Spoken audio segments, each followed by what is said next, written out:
هغه لمونځ چې د یخ په وجه باندې الله تعالی انسان ته د مکمل حج او د مکمل عمره ثواب ورکوي. جامع ترمذی کې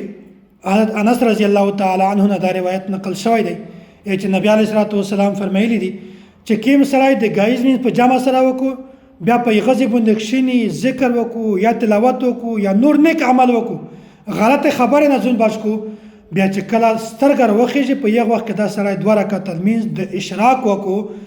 بیا الله تعالی دمره ثواب ورکوي چې د انسان چې کله 2 رکعات لمونځ د اشراق وکړه د انسان ته د یو مکمل حج او د مکمل عمره ثواب ورکوي. څومره غټ فضیلت دی. میشتوس معمولی کو تاهیل لمونځ وکړي فورا کورته ورشي لمونځ وکړي بیا لاس 15 منټه میشت تلاوت وکړي خو 2 رکعات د اشراق مجلس نه کوي. اواجه څه شی دی چې میشته دغه فضیلت علم نشته د فضیلت نه میشتوس نواقف ای دغه وجه د فضیلت میشتوس نشي حاصلوله. نو په غایز مونږ نه بعد چې کله سترګر وخیږي مرسترګه